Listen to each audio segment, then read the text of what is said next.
En este episodio vamos a hablar del entrenamiento de fuerza para corredores, pero para ello no estoy sola. Traigo a una invitada muy especial, se llama Susana Alonso. Ella es entrenadora de corredores desde hace más de 10 años, pero también es atleta federada y me encanta cuando entrena fuerza, que lo veo por sus redes, por Instagram y por YouTube.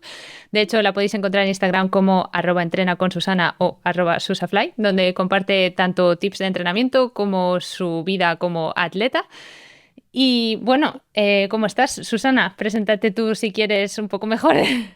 Nada, bueno, lo has hecho, me has presentado súper bien, nada, muy a gusto, muy agradecida de estar aquí.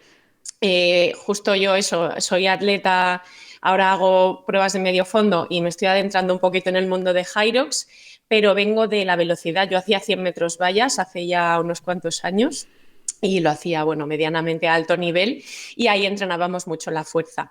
Entonces yo creo que, entre otras cosas, esa pesadez mía del entrenamiento de fuerza de cara a los corredores también viene influida un poco por eso. Me encanta porque tú entonces dices que vienes de los 100 metros vallas, pero además ahora estás preparando medio fondo, o sea, 1500 lisos, pero además he visto que ganas carreras de trail, ganas carreras de Irox, te he visto corriendo en la media de Barcelona sobrada, así que creo que nos vas a poder dar una perspectiva de cómo se puede entrenar fuerza para todas las distancias.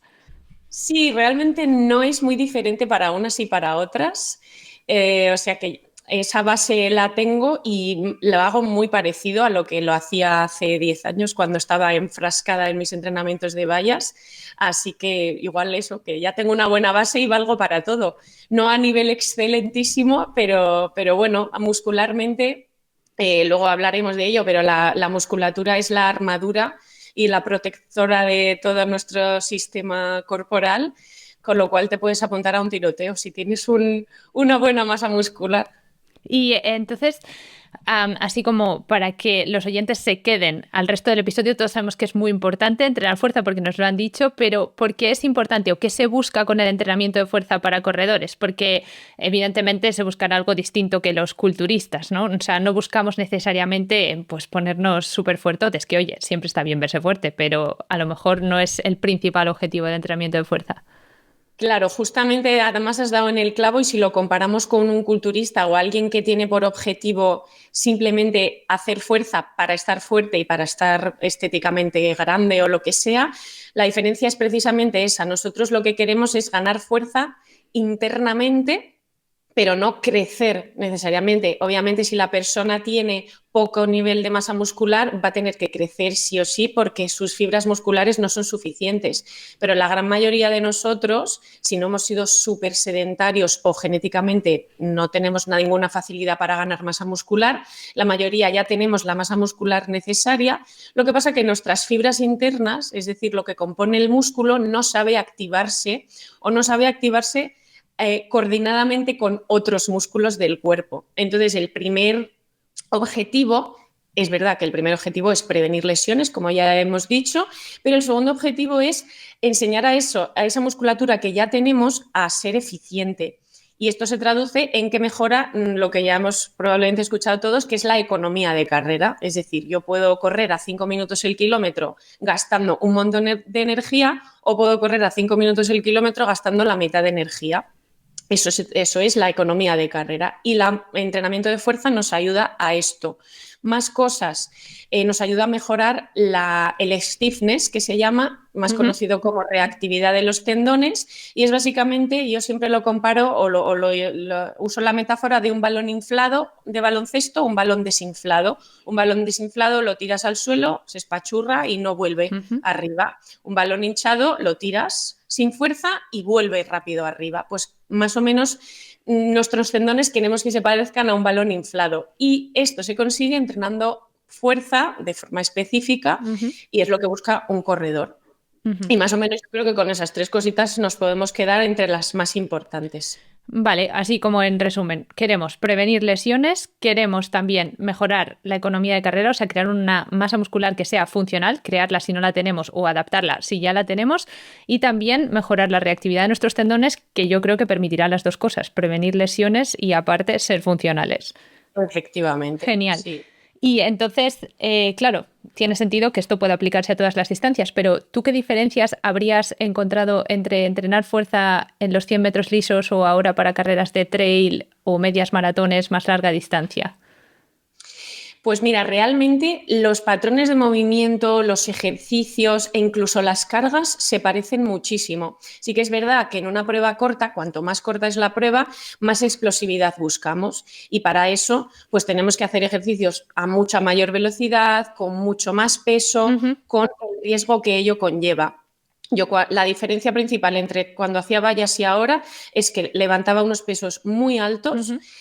Ahora creo que no sería capaz, pero sí que sería capaz de acercarme bastante, pero ni lo voy a intentar porque el beneficio que me puede dar es el ratio riesgo-beneficio es demasiado alto, ¿no? Entonces, te pongo un ejemplo, yo hacía medias, bueno, no eran medias, eran cuarto de sentadilla porque era Ya. justo el ángulo de la rodilla en la salida de tacos con 150 kilos. Guau. Ahora no me pongo yo 150 kilos encima de los hombros ni aunque me paguen. Ya ves, ya ves.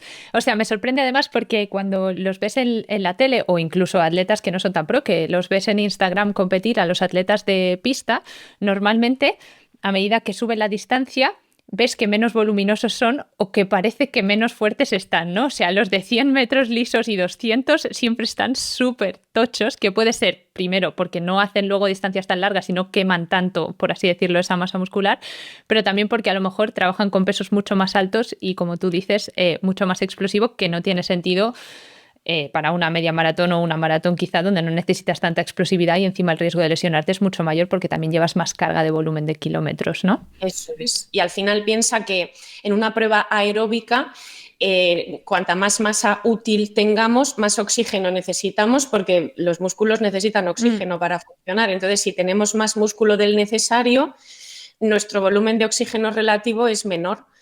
¿Qué pasa? En un velocista de 100 metros el oxígeno le da da igual igual. porque va a correr 11 segundos. Entonces Exacto. realmente es una prueba 99,9% anaeróbica y ahí lo que quiere es cuanta más masa muscular, Ujú. obviamente tampoco siendo No, gigantesco, ya. que hay, moverse lo más rápido posible sin oxígeno. Ujú. Y has comentado también que tú hacías un cuarto de sentadilla con 150 kilos. ¿Cómo es esto del rango de movimiento cuando entrenas fuerza y eres corredor?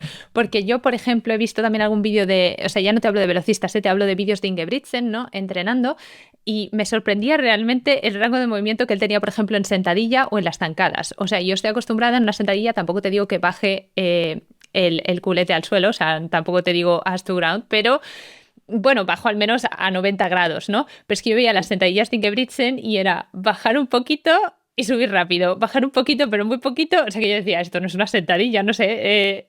¿Cómo lo Claro. haces tú? ¿O cómo lo enfocas? ¿O las dos cosas a lo mejor tienen cabida en distintas fases? Justamente, las dos cosas tienen cabida. Te voy a explicar primero por qué este ejercicio que de puertas para afuera parece absurdo y nos han criticado a todos y es como, mira, que es que lo hace todo el mundo y la gente de campeones del mundo lo hacen. Sí. Mira, ahí tienes a Ingebrigtsen, ¿no? Al final, cuando analizas el gesto de la carrera, la rodilla no se flexiona apenas realmente. Entonces, como nosotros lo que queremos es tener mucha fuerza en unos ángulos Ujú. muy amplios de la rodilla, sí que hacer sentadillas completas está genial, por ejemplo, en pretemporada, cuando estamos, digamos, en fase de adaptación anatómica, por así decirlo, puede estar bien un poco para trabajar todos los rangos. Pero la gran mayoría de la gente es muy débil en algunos puntos que están en el 90 grados y un poquito más abajo de los 90, es decir, rompiendo la paralela.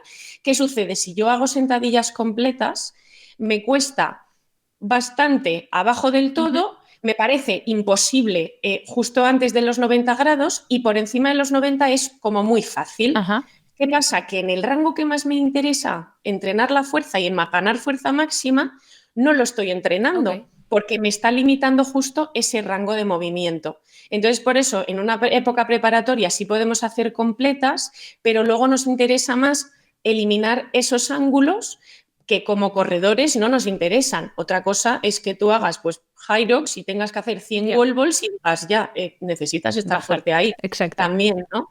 Que ahí, por ejemplo, se puede hacer entrenamiento isométrico, que Ujú. el entrenamiento isométrico sirve está viendo últimamente que para prevenir lesiones está bastante guay, pero también se entrena en los ángulos en los que más dificultad tenemos. Es decir, que a mí me cuesta mucho levantar peso justo en el 90, pues voy a hacer sentadillas isométricas con mucho peso. Con lo que Isométrica, puedas, sí. eso es, a 90 grados. Claro, como en las dominadas, en realidad, que cuando no te sale, al final te dicen, haz negativas y aguanta todo lo que puedas en tu ángulo más débil para que cojas fuerza ahí. Sí, Claro, al entonces final es lo mismo.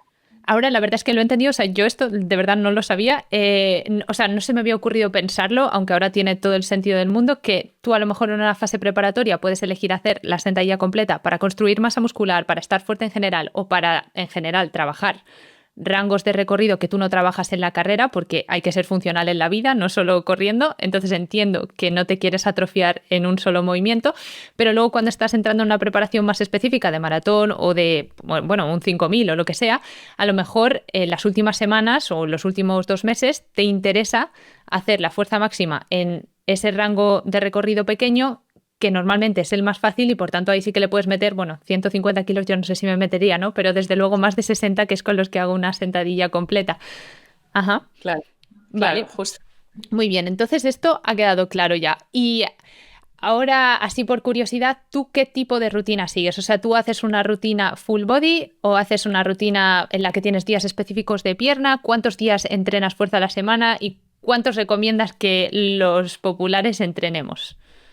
Pues mira, te respondo a lo que recomiendo a un corredor, porque yo es verdad que este año que estoy intentando el malabar de compaginar atletismo con Hyrox, que luego Ya, sí quiero eso es explicaros otro.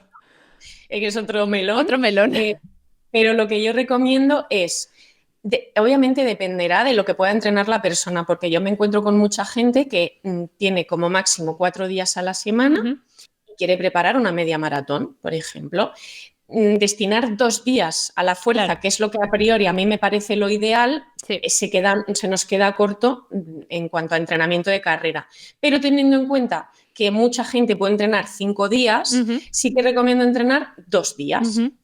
a la semana y en formato full body, en el que predomine la pierna, es decir, el tren inferior, pero que se metan un poco ejercicios tanto de tren superior como inferior, porque si solo metemos tren inferior, la reventada es máxima. Sí, A no y ser que uno sí, esté muy acostumbrado, igual tú, por ejemplo, que vienes de la fuerza, sí, que pero la reventada es máxima. O sea, coincido. claro, claro. Y si se entrena bien, al final acabas con una fatiga que te hipoteca el entrenamiento de mañana. Y Sí, entrenando 5 días a la semana no puedes decir, pues después de cada día de fuerza descanso. Bueno, sí puedes, pero si también la tirada larga te cansa y si y también las las series te series. cansan, claro, Claro. es que no hay manera de encajar eso de ninguna forma. Yo estoy totalmente de acuerdo. De hecho, sabía que en esto íbamos a coincidir. Yo ahora mismo estoy entrenando 6 días a la semana, estoy haciendo 2 full body de fuerza. También es verdad que mi caso puede ser un caso aparte porque no solo es que me fatigaría mucho un día entero de pierna, teniendo en cuenta que normalmente hago fuerza, al día siguiente series, al día siguiente descanso. Y también luego hago fuerza y al día siguiente tirada larga, ¿no? O sea, en mi caso, en mi preparación, no podría hacer un día de pierna completo antes de los días de carrera que tengo, pero aún así es porque me gusta bastante entrenar torso y luego considero que también te puede hacer más eficiente, ¿no? Si tú tienes un core fuerte y también una espalda fuerte, porque yo he visto, por ejemplo, que tú haces mucho remo, o sea, luego yo soy la obsesa de las dominadas y los ejercicios de hombro que a lo mejor no hacen tanta falta en corredores, pero un remo, o sea, al final tú cuando vas en la carrera lo que intentas es no rotar y bueno, y mover bien los brazos y que no te canses tanto, ¿no? De torso tampoco. Entonces yo creo que también tiene sentido entrenar un poco el tren superior. Sí, total. De hecho, el tren superior hay que entrenarlo para empezar, para estar equilibrado, pero además porque, de hecho, yo separo, entre comillas, tren superior y el core lo denomino aparte, porque es Ajá. como o sea, es decir, sería como brazos, piernas y tronco, que es importantísimo. Ujú, Por ejemplo, brazos es súper importante porque brazos y piernas están conectados a nivel cerebral. ujú, Si tú eres capaz de mover los brazos más rápido, las piernas se van a mover más rápido. Si te cansas menos de brazos, en cierto modo, muy coloquialmente hablando, también puede ser que te canses menos de ujú, piernas. Al final es un equilibrador. Los brazos y el core tiene que estar súper fuerte para no moverse. El core se llama tronco en español porque es como el tronco de un árbol. Si está bien fijo, las raíces, que son las piernas, pueden hacer bien su función y las ramas igual, pueden moverse libremente, ¿no? Pues el tronco es un poco lo mismo. ujú. Tiene que ser súper fijo. Si no tenemos fuerza, vamos a ir rotando y vamos a ir echando energía a los lados que no vamos a poder usar para avanzar hacia la meta, digamos. Y esto a mí la verdad que me interesa bastante porque yo, bueno, vengo de la natación y en la natación es como un poco todo lo contrario, ¿no? Trabajas mucho las rotaciones del tronco y cuanto más rotes, pues mejor es tu técnica, más avanzas. Entonces, a mí una cosa que yo creo que he mejorado bastante en los 3 4 años que llevo corriendo, porque literalmente los vídeos de al principio eran lamentables, pero yo creo que he mejorado bastante en no rotar. No obstante, sigo perdiendo, yo creo, cierta energía al rotar un poco. Entonces, ¿cómo se puede trabajar un core fuerte para evitar al máximo esta rotación? ¿O qué ejercicios, qué tipos de ejercicios incluirías tú para trabajar ese core? Pues mira, para empezar, las planchas de toda la vida, sin aguantar 200 minutos, que eso no ¿Vale? sirve para nada Exacto. más que Mejor para añadir bloquear. peso. Ya está, con hacer bloques de entre 15 y 20 segundos, en realidad nos valen. Si quieres hacer 10 minutos, perfecto, pero haz 20 segundos, descansas 5 y así, con Claro. darle un respiro está bien, que no hay que hacer una plancha de 5 minutos, me refiero. Sí. Eso es como lo básico, lo podemos hacer, yo se lo recomiendo a todo el mundo, es como, mira, te puede aburrir más o menos, te pones nuestro podcast y estás 5 Exacto. minutos al día, que con eso te sirve y sumas un montón de tiempo. Luego, ejercicios específicos de antirrotación, que si la gente lo pone en Google, ejercicios de antirrotación, le van a salir un montón de ideas y así también se entretienen, pero por ejemplo, uno de ellos es coger una goma elástica, la puedes atar a una barandilla, por ejemplo, y te pones de lado. Si yo tengo la barandilla en este sitio, la ato, la gomita estaría aquí, la tenso, cojo con las dos manos y lo que tengo que hacer es extender y flexionar los brazos. Me está viniendo una fuerza que me quiere rotar hacia allí. Yo tengo que apretar mucho el core para no girarme. Pues puedo hacer eso para los dos lados, por Ese me gusta a ejemplo. mí mucho, el press pull-off. Ese es el de los que me entretiene. Ese es, pues otro ejercicio con dos discos o dos mancuernas de las Ajá. poco pesadas, máximo 3 kilos, no Para hace esto sí falta que más. podéis usar mancuernas rosas. Para el resto de cosas no. Sí, para el resto de cosas, muy pocas cosas, la verdad, pero para esto sí, hacer movimiento de braceo De de carrera. carrera, normal, intentando ir muy rápido, colocamos una pierna delante de la otra en vez de los dos pies, un poco para simular una zancada y movernos muy rápido durante 20 segundos, por ejemplo. Igual ahí, si no aprietas el core, te vas a girar hacia todos lados. Literal, yo creo que ese ejercicio es el que más me ha mejorado a mí porque me miraba a un espejo y entonces literalmente intentaba que no rotase. Porque, o sea, es que era un espectáculo yo. Bueno, muy bien. Y, por ejemplo, esto en cuanto al core, o sea, nos queda claro planchas y ejercicios antirrotacionales, que además es lo que yo más hago, es de lo poco que no me aburre de core, porque la verdad que a mí entrenar core, o sea, al igual que entrenar fuerza no me cuesta nada, entrenar el core es duro. De piernas, por ejemplo, ¿qué ejercicios considerarías tú indispensables teniendo en cuenta que hay que adaptar a la persona y que ningún ejercicio es 100% indispensable porque siempre se pueden hacer variantes? Si a una persona por su biomecánica o por sus previas lesiones, pues hay algo que no le va bien, pero ¿qué patrones de movimiento así recomendarías tú para trabajar las piernas? Pues mira, justo acabas de decir la clave y es más que ejercicios concretos, es patrón de movimiento, empujes y tracciones. Quien quiera saber que igual que lo ponga en Google, porque un empuje es base, pues es que es empujar Sentadilla, o tirar. prensa. Ujú. Efectivamente, pues podemos hacer una sentadilla de toda la vida o media sentadilla o cuarto de sentadilla si alguien que Sí. lo quiere probar, ¿vale? Y el ejercicio contrario que podría ser pues un peso muerto, que es todo lo contrario, el peso está abajo y lo tengo que levantar. Nos podemos quedar con esos dos de los básicos. Algo imprescindible creo que para todo el mundo, excepto si por lo que sea no pueden hacerlo, pero vamos, me extrañaría que haya algo que no puedan hacer, es ejercicios unilaterales. Ajá. Esa era mi Todo el siguiente mundo, pregunta. Si recomendabas más, o sea, imagínate que tienes un tiempo limitado porque al final tienes 2 días full body. Si siempre intentas meter en X patrón de movimiento al menos un unilateral. sí, justo. Yo más o menos un poco para que no se haga infinito, intento meter empuje, tracción de global con los dos lados y Exacto. un unilateral por Ok. día, que puede ser una sentadilla búlgara, puede ser un peso muerto con una pierna, vamos alternando. Pero es importante para todo el mundo, en primer lugar, porque corremos y entonces es cada lado del cuerpo está haciendo una cosa, nunca hacemos las dos cosas con todo el cuerpo, y especialmente en mujeres, porque es cierto que nadie tiene el mismo nivel exacto de fuerza en los dos lados, pero en las mujeres el desequilibrio es mayor. Uh-huh. Hay excepciones, supongo, pero en general se ha visto que en mujeres el desequilibrio es mayor. Y un desequilibrio entre cada lado del cuerpo al final genera desequilibrios en otras cosas. Y la gente piensa, bueno, si tengo más fuerza en la pierna izquierda que en la derecha y hago sentadillas, pues ya se irá fortaleciendo. Todo lo contrario. No. Cuando tenemos una parte más débil, ya sea un músculo, ya sea un lado del cuerpo, lo que sea, el lado fuerte asume el trabajo del lado débil, entonces el lado fuerte cada vez es más fuerte y el débil cada vez es más débil y por tanto el desequilibrio cada vez es mayor. Por eso es importante trabajar unilateral y luego, otro punto imprescindible, también prevención de lesiones, detectar nuestras debilidades y trabajar más aislado, que en general, pues eso, trabajar global es como más eficiente y tiene más sentido porque corremos con todo el cuerpo, pero si yo noto que mi glúteo es muy débil, no se activa, hago un hip thrust, a mí me pasa, Y no lo hago un hip sientes. thrust y noto más los cuádriceps que el Ya. glúteo. Sí, eso le pasa mucho a Pedro y a mí, dependiendo de la altura a la que me ponga el banco, me puede pasar. Claro, pues ahí es que es verdad que el glúteo es como lo fácil, porque casi todos tenemos el glúteo bastante débil, sobre todo por estar sentados 1000 horas al día.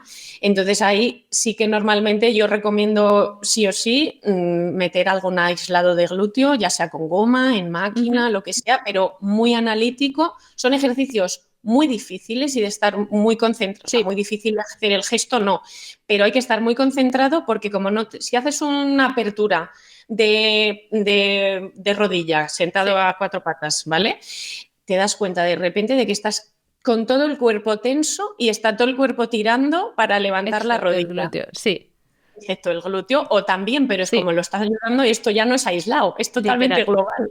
Bueno, de hecho, esto lo voy a decir porque a lo mejor la gente que escucha el podcast, si no está familiarizada con esto, no lo sabe, pero bueno, es muy importante cuando entrenas fuerza la intención, ¿no? Y la conexión mente-músculo. Entonces, en un hip thrust es complicado, es verdad, sentir el glúteo y de hecho, pues no es un ejercicio en el que debas tampoco sentir el glúteo, eso es más en los aislados, ¿no? Pero desde luego, si solo sientes el cuádriceps, si es lo que te limita a la hora de levantar el peso, hay un problema, ¿no? Entonces, lo que yo creo quiere decir Susana es que si tú, por ejemplo, estás haciendo un hip thrust unilateral sin peso, simplemente para intentar reclutar el glúteo, o si estás haciendo unas patadas de estas en las que abres la pierna lateral, no sé cómo llamarlo, la verdad, pero en las que trabajas glúteo medio y abductor, tienes que estar concentrado en que lo que está iniciando el movimiento es tu glúteo. Y eso es muy importante. También luego a la hora de correr. Yo una cosa que practico mucho cuando me duele algo, por ejemplo, imagínate que sales un día a correr, vas más cansada de lo normal, sabes que estás corriendo mal y te duele algo, ¿no? Por ejemplo, dices, oye, es que me duele hoy un poco la tibia, me duele un poco el glúteo. Lo primero que hago es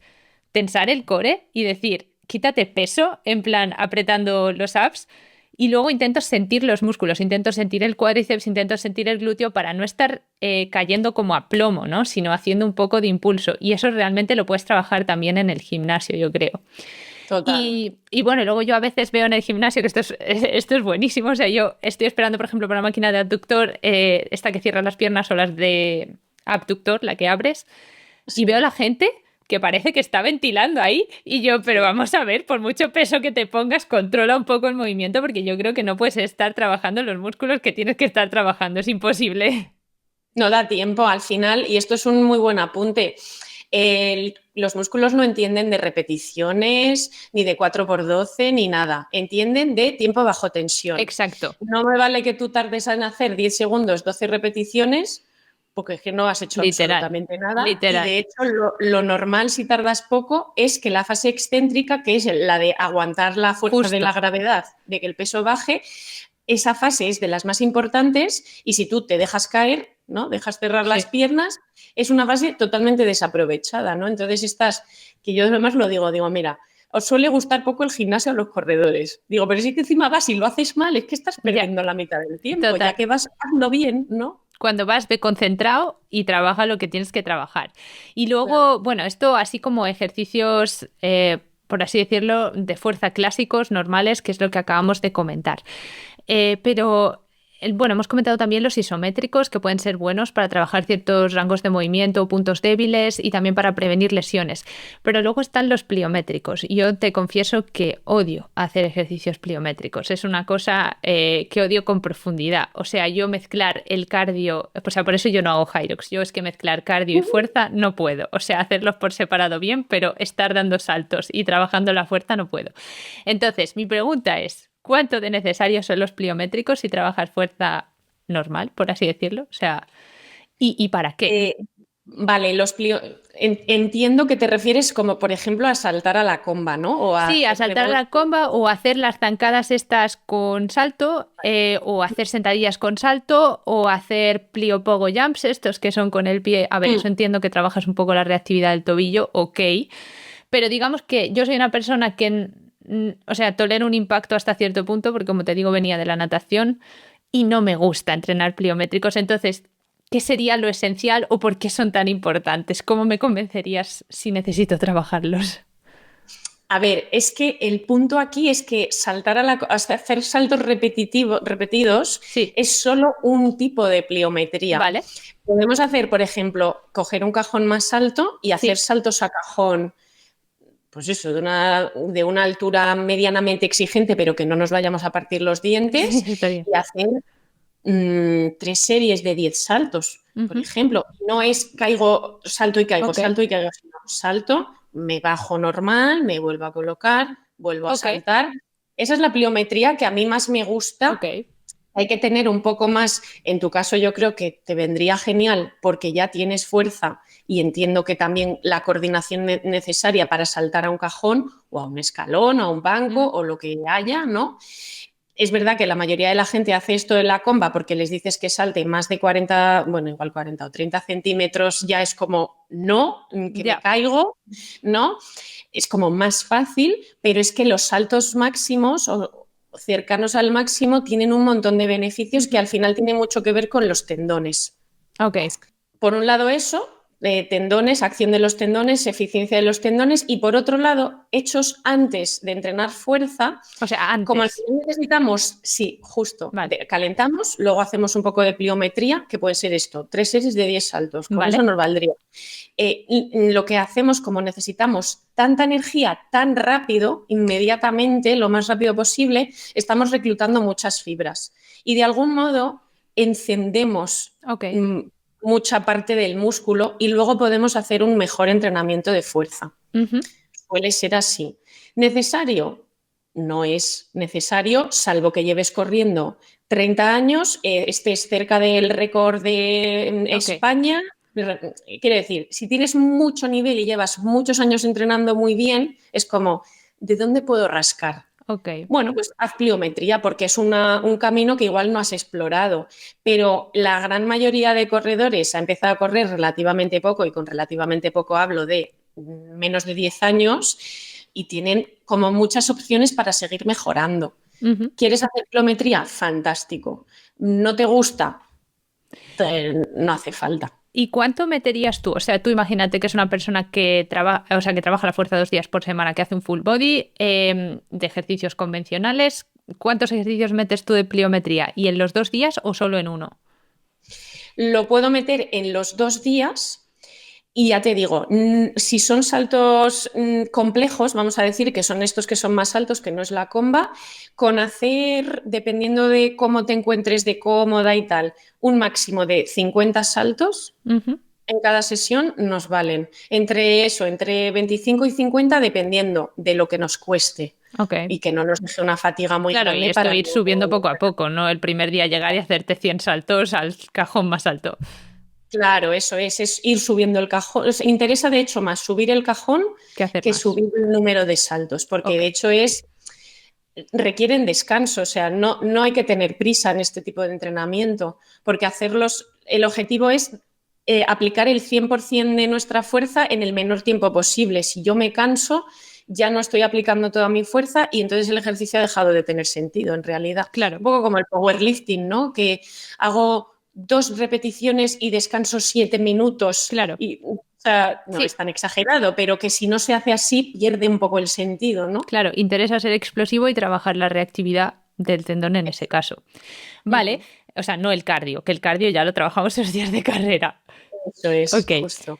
Pues voy a hacer un resumen y pasamos ya a la siguiente parte, ¿vale? O sea, simplemente lo que hemos aprendido hasta ahora con Susana, bueno, son un montón de cosas, así que me dejaré seguro, pero vamos, puntos clave. Intentar entrenar 2 días de fuerza a la semana si tenéis tiempo. Si comprometéis mucho la carrera, con uno es suficiente. Una rutina full body quizás sería lo más indicado para no fatigar excesivamente la pierna, aunque predomine un poco más en los entrenamientos. Si podéis, siempre intentar incluir patrones de movimiento básicos, o sea, empujes y tracciones, o sea, sentadilla y peso muerto o variantes, y luego intentar siempre meter algún ejercicio unilateral porque al final corriendo pues caes a una pierna. Y luego también, si se puede, o si queréis un puntito extra o trabajar un poco más la reactividad de los tendones, podéis incluir pliometría, especialmente antes de empezar a entrenar fuerza, y puede ser los 2 días, pero sin tampoco matarse. Vale. Fantástico. Perfecto. Pues ahora lo que te quería preguntar es ya hilar un poco más fino, ¿no? O sea, hemos hablado así como ejercicios principales que se pueden hacer, cómo estructurar la rutina, pero ahora, ¿cómo controlamos el número de series y el número de repes para evitar interferencias con la carrera? Sobre todo, por ejemplo, si estamos preparando maratón o media maratón, ¿cómo se regula esto a lo largo de las distintas fases de la preparación? Vale, mira, pues esto, cuando estamos lejos de, voy a hablar primero de eso, más o menos de series repeticiones, ¿vale? Uh-huh. Y de fatiga que podemos acumular, y luego pasamos a otros detalles Sí. que hay que tener en cuenta. Pero ¿qué hacemos? Digamos, como la preparación, lo que se llama técnicamente adaptación anatómica, ¿no? Que es como ejercicios con rango de movimiento más amplio, menores pesos pero repeticiones más altas, algo que se acerca un poco más a la fuerza-resistencia. Uh-huh. Eso fatiga más a nivel muscular. La fatiga a nivel de entrenamiento de fuerza se mide sobre todo, y coloquialmente hablando, en cuánto me quema el músculo Sí. cuando estoy haciendo el ejercicio. Vale, este tipo de entrenamiento, el de adaptación anatómica, nos suele quemar más que los que voy a explicar después, entonces los vamos a dejar para la etapa inicial de la preparación. Por ejemplo, si tenemos una preparación de 3 meses específica, ¿vale? Para media maratón o maratón, preparación específica, si yo me preparo en 3 meses, vengo por lo menos otros 2 haciendo base. Si no, si venís de vacaciones, desapuntaos de la carrera. Literal. O sea, yo digo que, o sea, la gente me dice, oye, estás haciendo una preparación un poco larga de maratón, 20 semanas, ¿no? A ver, sí, pero los 2 primeros meses no hago tiradas largas, larguísimas. O sea, son un poco de prepararme para luego tolerar el volumen que tengo que tolerar.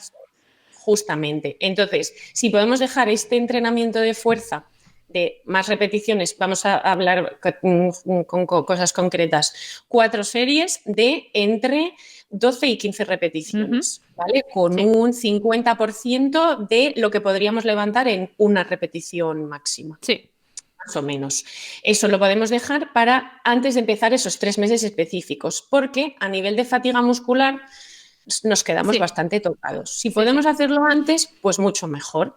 Que no, bueno, pues lo vamos a tener que hacer en el primer mes. Nos va a lastrar un poquito, pero es necesario. Luego, ¿qué vamos a hacer? Un poco la fase de, si tenemos más tiempo, podemos hacer una fase de hipertrofia funcional, que es un poco pues intentar crecer dentro de que no queremos hacernos enormes, ¿vale? Pero sí que, bueno, que se recluten más fibras y que crezca un poquito el músculo. Ya te digo, si es necesario. Si no, eso es una cosa bastante complicada, incluso hasta que el que se lo propone, lo de aumentar la masa muscular, con lo cual lo normal es que crezcamos muy poco o nada.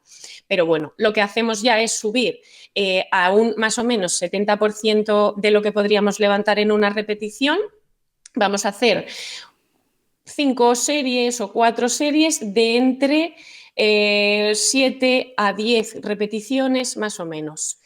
Esta fase podemos hacerla o podemos no hacerla dependiendo del tiempo que tengamos. Y ahora entramos a la fase que menos fatiga nos deja de la que sentimos al día siguiente, ¿vale? Es muy importante, es la de fuerza máxima. Aquí queremos levantar pesos muy altos, muy cercanos a una repetición, a lo que podríamos levantar en una repetición, ¿vale? Pero hacemos series de repeticiones muy bajas. Por ejemplo, 5 o 6 series de 4 repeticiones. Ojo, dependerá del nivel de la persona, porque 4 repeticiones tengo que ponerme un montón de peso. Si no controlo la técnica, obviamente no es posible, o me tengo que ir a una máquina, ¿vale? Los descansos van a ser amplios, 2 minutos, porque quiero empezar la serie bastante descansado. Este es el tipo de entrenamiento que podríamos hacer en el segundo mes o si hemos hecho lo otro de la adaptación anatómica antes de empezar la preparación específica, pues en el primer mes y medio, primeros Exacto. 2 meses, ¿vale? Es aquí donde la mayoría de los beneficios que hemos explicado antes vamos a, digamos, a encontrar o a mejorar. Y luego ya entraríamos en la fase más de potencia precompetitiva, que es volver a bajar pesos, otra vez al 50% más o menos. Subimos un poquito repeticiones, pero no más de 6-7, y aquí buscamos una velocidad de ejecución muy alta en concéntrico, es decir, empujando el peso en una sentadilla, en levantarme. Lo que hemos hablado de Ingebrigtsen, pues es más o menos esto. Intentar empujarlo lo más rápido posible y luego bajo a ritmo normal. Ok. ¿Vale? Esto es lo que nos va a dar vamos a transformar todo lo que hemos hecho en reactividad, economía de carrera. Es un poco la fase de transformación, por así decirlo. Si nos ponemos a hilar finos, habría 5 fases, pero con estas 3, la de adaptación anatómica, la de fuerza máxima y la de potencia o precompetición, nos podría un poco valer. Vale, voy a intentar aterrizar esto porque acabo yo de adquirir también muchos conceptos y luego, de hecho, me vas a explicar la otra fase también porque a mí me interesa. Entonces, a ver, entiendo, hay una cosa que sí que me gustaría dejar clara para la gente porque sé que la gente no lo tiene claro y de hecho yo muchas veces intento convencer a Pedro de que esto es así. Lo he dicho también por su canal de YouTube alguna vez, aunque no lo he, como es su canal, no lo he dicho claro, pero al contrario de lo que se piensa, más peso y menos repeticiones genera menos interferencias con la carrera que menos peso y muchas repeticiones. Sobre todo en lo que dice Susana, en la fatiga del día siguiente, que es lo importante. Porque muchas veces me dice Pedro, no, yo hoy no hago peso muerto y menos con todo el peso que te estás poniendo tú, porque mañana tenemos series. Y yo, sí, Pedro, pero confía en mí que si haces solo 3 o 4 repeticiones con este peso, es mejor que hagas 8 con el otro y mañana no vas a tener agujetas. Y eso la gente como que no lo entiende. Entonces esto es importante, como dejarlo claro. Y luego, claro, lo que tú has dicho, o sea, a mí me queda claro que entonces hay una primera fase que yo creo que siempre me la salto, que es como la de adaptación, con pesos así, o sea, me la salto también porque, quiero decir, llevo haciendo fuerza muchos años, pero la gente no se la debería saltar para dominar la técnica, para adaptar el cuerpo a los movimientos, con un peso más bajito, más repeticiones, más control del movimiento. Después, la fase de, si tienes tiempo, ganar algo de masa muscular, aunque como tú dices, no ganarás mucho en un mes, que simplemente es bajar un poco las repeticiones y subir un poco el peso. La fase importante, cuando ya empieza tu preparación específica, es decir, en mi caso, ahora que estoy preparando Valencia, pues mi caso sería ahora, que me quedan 12 semanas o 11 semanas, empezar a coger pesos más cercanos a mi 1RM, o sea, empezar a subir el peso y bajar las repes para que no haya interferencias con la carrera. Y después de un mes o así, bajarle otra vez un poquito el peso para intentar concentrarme en que sean las repeticiones lo más explosivas posible, ¿no? Eso Ok. es. Entonces, ¿cuál sería la siguiente última fase? Vale, la última fase sería la de mantenimiento, por así decir. ¿Qué pasa? Que si estamos, esto está un poco más pensado en temporadas de atletas, por ejemplo, de corredores que no van a preparar Valencia en 3 meses, sino que empiezan a entrenar. Esto yo lo he sacado de los De tus atletas que es temporadas. el 1 Sí, de septiembre y el 31 de claro. julio es el Campeonato de España, ¿no? Entonces, como que tienes muchísimos meses para construir y es donde más sentido tiene. ¿Qué pasa? Que llega un punto que ya has construido todo lo que querías construir y transformado todo lo que querías transformar y empieza la época de competiciones. No tienes un Valencia, tienes un junio y un julio lleno de Petaos. competiciones que ahí lo que quieres es estar lo más fresco Claro. posible, te sobra todo. Entonces aquí sería como la fuerza de tipo mantenimiento o competitiva, que serían, podemos mantener los 2 días a la semana, pero serían como nada más que 3 series por ejercicio de 3 repeticiones Ok. con peso muy alto, sí, pero es como un estímulo tan chiquitito que es simplemente para que el cuerpo no se olvide de lo que hemos hecho, Pero que no te pero que fatigue. tampoco nos genere fatiga, efectivamente, y son Sí. sesiones que pueden durar, es que puedes estar igual en el gimnasio 20 minutos, media hora o algo así. Vale. Parte principal, obviamente, sin contar calentamiento y algo de fortalecimiento y cositas así, pero como que la parte principal es súper corta. Esa Ok. es como la que nos quedaría, el periodo que nos quedaría.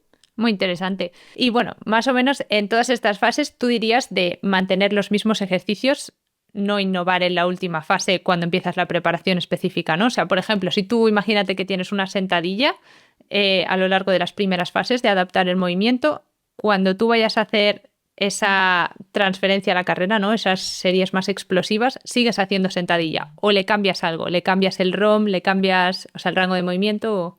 Pues mira, hablando de sentadilla, por ejemplo, eso podemos hacer en la parte inicial la completa Ah, y luego después pasamos a hacer solo la media o un ujú. poquitito menos de la media. Es en ese caso concreto, pero en el resto de cosas yo sí que soy partidaria de cambiar. Como al final un empuje, una tracción se puede hacer de varias formas, en varias máquinas, con distintas barras, yo qué Sí, sé, distintos ángulos, pues al final, por un lado, das frescura mental y no estás 3 meses haciendo la misma sí. rutina. Y por otro lado, porque aunque sea un empuje, aunque sea una tracción, aunque sea un ejercicio muy similar, nunca es igual, ¿no? Una sentadilla con Sí, la barra por delante no es lo mismo que una sentadilla con la barra por detrás, cambian matices y entonces así como que estimulas toda la musculatura, ujú. por así decirlo. Entonces sí que con mis corredores yo lo hago de esta manera. Es como el esquema es el mismo, pero los ejercicios sí que son diferentes. Aunque es verdad que la sentadilla la Es bastante mantenemos estándar, normalmente. sí. Claro, pero por ejemplo puedes hacer una sentadilla búlgara, hablando de los unilaterales, puedes hacer una búlgara o puedes hacer una zancada o Sí, puedes hacer una subida a banco, que al final pues dices, es que en esencia es un poco lo mismo, sí, pero no es lo pero mismo. O sea, yo hacía búlgaras bastante bien y cuando empecé a hacer zancadas las agujetas que me quedaban eran majas. O sea eso que es. Claro, exactamente pues lo al mismo final no es un es. poco cambiar. Sí. Y no cambiar si tengo, por ejemplo, una carrera en medio, ¿no? Pues tienes Valencia, pues igual corres la media de Valencia. Si esa semana justo te tocaba cambiar de etapa de entrenamiento de fuerza, no cambies esa semana, Claro. porque vas a tener agujetas, aunque sea unas poquitas, pero se suele tener algo. Vale. Bueno, la siguiente pregunta entonces sería, ¿qué consideras tú que es una fase de transferencia de fuerza a la carrera, ¿no? Porque hay mucho mito aquí de que la gente hace fuerza en el gimnasio e inmediatamente se va a correr a la cinta, ¿no? Porque, o se va a hacer unos sprints, porque dices que si no, no voy a transferir mi fuerza a la carrera. ¿Tú crees que esto es necesario o qué consideras tú que es esencial para poder transferir la fuerza a la carrera? A ver, lo de la transferencia, es que esto lo he hecho yo también.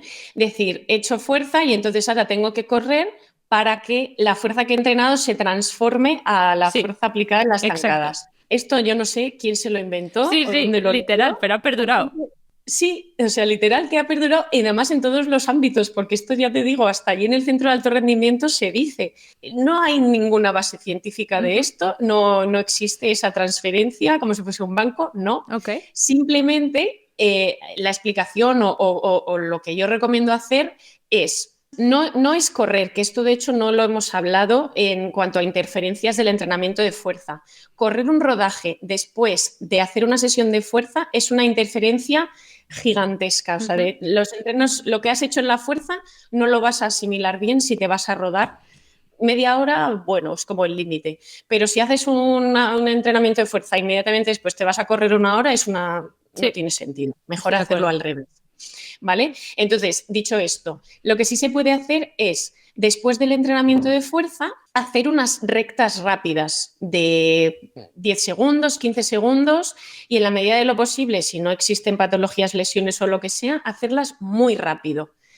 Porque nos sirve para, sobre todo en distancias cortas, si hay gente que prepara 5 o 10 kilómetros Ujú. o menos, obviamente, nos sirve para dar ese poco de chispa que normalmente en los entrenamientos no tenemos y también para soltar piernas. Normalmente, pues el entrenamiento de fuerza estamos cargando mucho, estamos haciendo ejercicios muy analíticos comparativamente a la carrera, ¿no? Nos quedamos un poco agarrotados, quizás, pues nos puede servir para eso, para practicar el correr bien, correr colocado, porque series de 10 segundos no hacemos nunca, en Ya. realidad, ¿no? Entonces, me gusta aprovecharlo en ese sentido, después, pero no por el hecho de decir, no, tienes que correr sí o sí después de la fuerza porque si no lo que has hecho no se transfiere. No es así, ni mucho menos. Correcto, yo estoy totalmente de acuerdo. De hecho, si alguna vez veis en mi Instagram que yo corro después de un entrenamiento de fuerza, es porque tengo que hacer 3 kilómetros y si los hago antes me quedo sudada y mojada todo el entrenamiento y luego agarro cistitis. Así que es la única razón por la que a mí alguna vez me podéis ver corriendo después de un entrenamiento de fuerza. Muy bien, y ahora que hemos hablado también, pues eso, de la transferencia de fuerza, de cómo podemos estructurar un poco la planificación, de cómo iríamos escalando las distintas etapas, yo tengo una pregunta. Bueno, son dos, pero así un poco relacionadas. La primera es, ¿cómo se hace un tapering de fuerza? O sea, llega las 2 semanas previas a la maratón, yo sé que bajo kilómetros sin bajar intensidad, pero no sé qué hacer nunca con la fuerza, no sé si directamente bajar pesos, o si es mejor bajar el número de series, o si es mejor quitar totalmente la fuerza. Y luego también tengo normalmente, bueno, preparaciones que voy subiendo kilómetros 3 semanas, bajo una, subo tres, bajo una, ¿no? Así como para darme descanso al cuerpo y tampoco sé qué hacer con la fuerza. O sea, no sé si literalmente la bajo o si aprovecho esa semana que estoy más bajo de kilómetros para entrenar más fuerza o qué hago cuando descanso. Pues mira, justo realmente lo que hemos explicado antes en los periodos, eso es el periodo final es un tapering. Realmente en el tapering lo que se busca es mantener intensidad o incluso subirla y bajar volumen. Pues en la fuerza es la misma ley, digamos, la misma norma. ¿Qué hemos hecho en esta última fase? Bajar pesos y aumentar la velocidad de ejecución para no, digamos, para estar frescos a nivel de sistema nervioso, a nivel muscular. Esa fase concretamente es la que podemos hacer durante el tapering. Ahora bien, yo en la mayoría de perfiles a los que entreno, en la semana de la maratón, de la media, de lo que sea, no entrenamos fuerza. Por si acaso. Porque no, sí, o no sea, el beneficio nada. que te puede dar no es ninguno en realidad. Y además con los nervios de la carrera Total. me salen dolores que son mentira, que son del Sí. cerebro que te está jugando una mala pasada. Entonces, si quitamos eso, le das tranquilidad a la persona. Suele ser eso, una semana, pero si yo he hecho el segundo entrenamiento de fuerza de la anterior semana, pongamos que un jueves, pues en realidad son 10 días antes que por lo que sea me cuesta un montón y la fuerza me deja una fatiga residual enorme. 2 semanas antes la podemos quitar y no va a pasar absolutamente nada. Ahora bien, que es una persona que controla muy bien, que se siente bien entrenando fuerza, que le gusta, en realidad esa última fase nos ayuda también a mejorar el rendimiento, ¿no? Ese trabajo de la explosividad hace que consigamos un pico de forma mayor. Si se puede aprovechar esa herramienta, fantástico. Como siempre, todos son detalles. Claro. No te sé decir un porcentaje, ¿no? Pero es como la suplementación. Podrías mejorar un 2%, que no es nada. Bueno, pues 2 más 1 más 0,5 Claro. más no sé qué, no sé cuántos, todo suma. Si puedes aprovechar la herramienta del entrenamiento de fuerza como parte del tapering, fantástico. Que no, se quita y no pasa nada. Además, luego imagino que esto será súper individual. O sea, yo, por ejemplo, lo que noto es que, o sea, para una media maratón a mí no me hace falta, la verdad, eliminarlo 2 semanas antes. La misma semana me parece que en vez de entrenar 2 días de fuerza, entreno uno y con eso voy bien. Pero para una maratón sí que tengo que tener un poco más de cuidado, también a lo mejor porque la carga de kilómetros que llevo es más alta. Entonces, lo que he hecho en las anteriores, que no me ha ido mal, al menos no he tenido interferencias, no sé si he tenido mi pico de forma, pero bueno, esto por varios motivos, pero es que 2 semanas antes quizá bajo una serie, mantengo la misma intensidad que venía haciendo, mismos ejercicios, innovo cero, y luego la propia semana de la carrera hago un día y en vez de dos, y ese día lo hago bastante chill, simplemente para activar los distintos músculos, para sentir que hago algo, porque si no, como que me pongo nerviosa. Sí, las paredes, sí. Sí, y ya está. Pero vamos, que tampoco me estreso. Si es una maratón de estas que tengo viaje o lo que sea, pues como tú dices, pues no entrenar fuerza una semana no vas a perder absolutamente nada, así que puedes ir chill. No pasa nada. Y en cuanto a lo de las descargas, esto de que subes 3 semanas, bajas, tal, si están planificadas semanas de descarga, es porque la carga está adaptada a que, me imagino que la semana previa Sí, será es bastante brutal. exigente, con lo Sí. cual en la semana de descarga tenemos que descargar de verdad. También habría que descargar de fuerza, porque hay gente que es verdad que hace, bueno, ya que corro menos, entreno más fuerza, pues llegas al otro lunes de reventado de piernas Yo te igual y digo que es entonces un error, que lo acabo de probar y es un grave error. O sea, tenía esta pregunta para hacértela antes de probarlo en mis carnes. tuve la semana pasada semana de descarga, se me ocurrió subir un poco el entrenamiento de fuerza para aprovechar y este lunes tenía unas agujetas que yo decía, ¿dónde Claro. vas? ¿Dónde vas, Mari Carmen? Claro, al final la descarga y sobre todo por eso, porque está planificada como tal, con lo cual la semana siguiente a la de descarga va, Vuelve a el empezar. entrenador o quien haya tal, va a asumir que tú estás bien y Ajá, descansada exacto. y va a planificar acorde a eso. Exacto. Así que ya sabéis, no hagáis como yo, tranquilizaos. Bien. Y respecto a las lesiones, vamos a ver cómo nos puede ayudar también el entrenamiento de fuerza, que siempre se comenta, pero vamos a intentar aterrizarlo un poco ya en esta última parte y cerramos el episodio. Bueno, pues Susana, ¿tú qué ejercicios crees que son clave para la prevención de lesiones que al menos en tus rutinas, en las que tú haces como atleta, no te pueden faltar? Pues mira, para mí es imprescindible hacer, hablando de lo que decíamos antes del glúteo, es uno de mis puntos súper débiles, entonces siempre meto 2, 3 días a la semana de una rutinita con gomas, de glúteo con gomas, eso es súper aislado, súper analítico, de las cosas que más me cuestan en Ujú. semana, yo creo. Eso, con gomitas y una esterilla lo tienes. Luego, movilidad. Esto es súper importante porque al final, si no tenemos sobre todo una buena movilidad de tobillo, de cadera, hay ejercicios súper básicos, movimientos súper básicos del día a día que no estamos realizando correctamente y que otro músculo u otra estructura está asumiendo ese trabajo y al final esas molestias que no sabemos de dónde vienen Ujú. suelen venir por una falta de movilidad, sobre todo, repito, tobillo, cadera. Entonces, una rutina un poco completa de todo el cuerpo. Ahora, si descubrimos que tenemos una limitación enorme en alguna parte, pues hay que incidir un poco más sobre ella.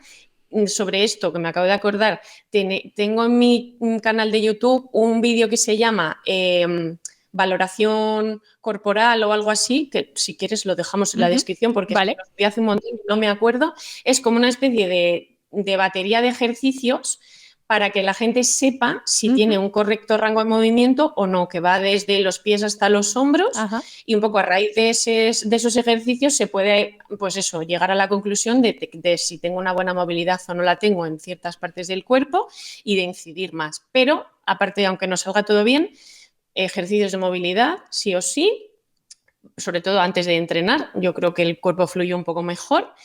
Y luego el core, Ujú. sí o sí. Yo no lo meto como parte del entreno de fuerza, sino que lo meto como parte del calentamiento y estas dos otras cosas que he dicho también, calentamiento de cualquier día de Ajá. carrera o de lo que sea, porque al final preparamos, es como el calentamiento del calentamiento Sí. y preparamos al cuerpo un poquito más, lo activamos y corremos mejor.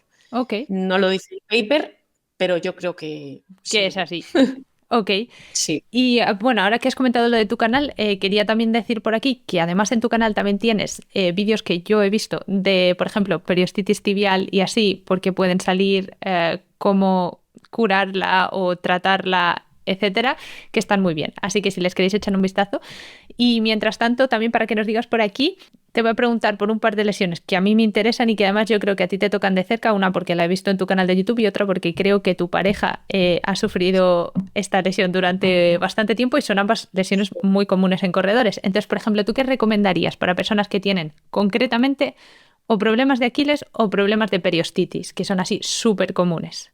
Súper comunes, sí. A ver, son súper comunes, pero una es mucho más grave que la otra porque la del Aquiles es un suplicio. La Correcto. periostitis lo bueno es que no tiene riesgo. A ver, si es muy bruto, pues puedes acabar en una Fractura, sí. fractura por estrés, pero lo normal es que te dure meses y no vaya más allá y solo es Ujú. incómoda y ya está. Pero lo del Aquiles sí que es una cosa que a la más mínima molestia presta la atención porque puede derivar en un montón de Sí. cosas que no son nada buenas. Entonces, primero, para el Aquiles es el ejercicio tan sencillo de ponerse de puntillas, eso sí, con una pierna, Ujú. ¿vale? Unilateral, hacer elevaciones súper lentas, Ujú. más o menos tardando 4 segundos en subir, mantengo arriba 4 segundos y bajo en 4 segundos. Es Ujú. decir, tardo 12 segundos por repetición y debería hacer alrededor de 12 repeticiones. Súper largo el Ujú. ejercicio, pero de verdad que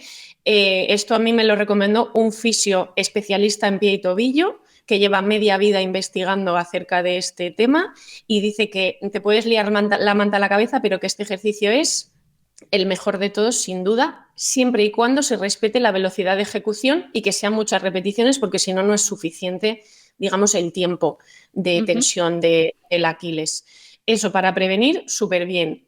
Imprescindible, diría. Estoy de hecho muy de acuerdo porque además diré que cuando tienes problemas de Aquiles es muy difícil aguantar de puntillas con una pierna en general.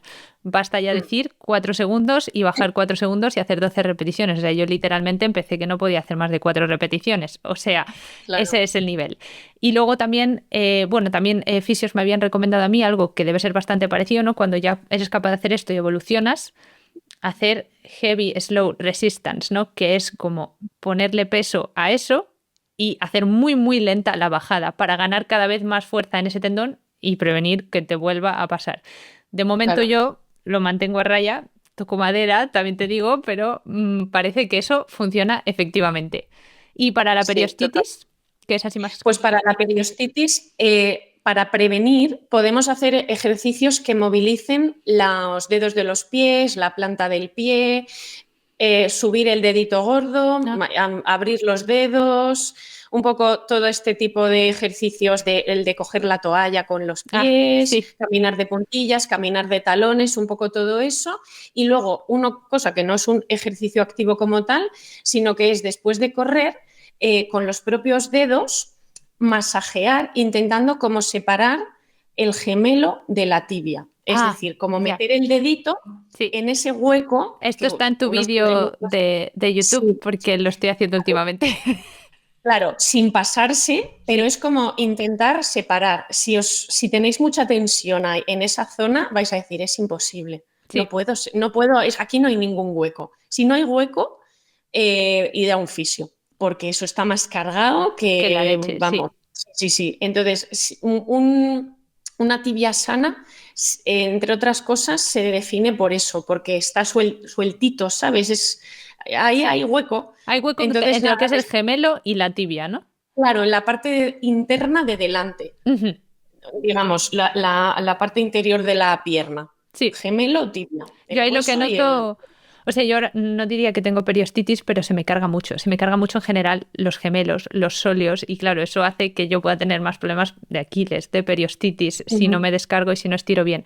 Y estoy probando esto ahora de separar y se nota muchísimo cuando lo tienes cargado, por ejemplo, después de estas 3 semanas que te digo que yo cargo y luego viene una descarga, cómo está mi pierna ahí, a cómo está una semana después, se nota. Sí. Es súper efectivo y se puede hacer todos los días. Y luego ya si tenemos periostitis, hay una cosa que igual no está en ningún paper, pero eso lo llevamos por bandera todos los que hemos tenido periostitis, y es utilizar crema antiinflamatoria, da igual cualquiera. Por la noche te coges un buen pegote de crema antiinflamatoria, lo pones en la tibia, te la envuelves con papel de plástico de la cocina sin apretar, no somos un filete. No os causéis un trombo aquí ahora mismo, porque... Solo para no manchar las sábanas y a dormir toda la noche. Y eso a todo el mundo que conozco nos ha funcionado siempre. A ver, no es magia, pero al día siguiente se suele estar bastante bien y es una buena herramienta para mantenerlo a raya siempre que hagamos lo otro, obviamente.